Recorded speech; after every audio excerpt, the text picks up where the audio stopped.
Le 14 décembre 2017, Ophélia, Teddy, Diogo, Loïc, Alan et Jonas, 6 collégiens originaires d'une petite ville des Pyrénées-Orientales, perdaient la vie lors d'un terrible accident entre leur car scolaire et un RER à Villa.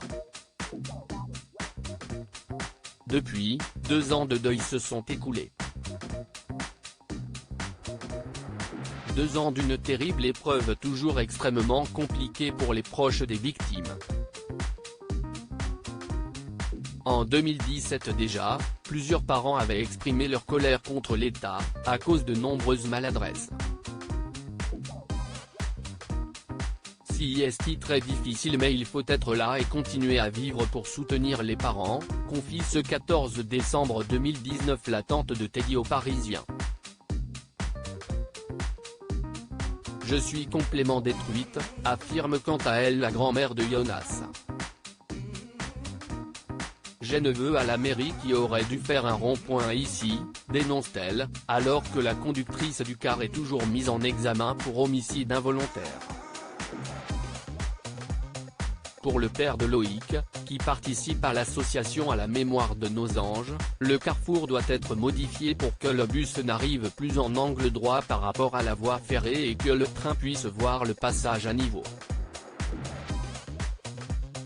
Une réunion est prévue le 20 décembre quant à l'aménagement des transports. Comme l'indique le Parisien, la ligne de train devrait normalement rouvrir au printemps 2020. Dès qu'on s'approche du 14 décembre, ça ravive encore plus la douleur. Samedi 14 décembre 2019, 2 ans jour pour jour après le drame, une stèle grise a été inaugurée près du passage à niveau où est arrivé l'accident. Près de 200 personnes ont participé à la cérémonie. Cet hommage est très important pour nous, a confié aux Parisiens, le maire de Millas, très ému. Nous avons beaucoup souffert et dès qu'on s'approche du 14 décembre ça ravive encore plus la douleur, a-t-il expliqué.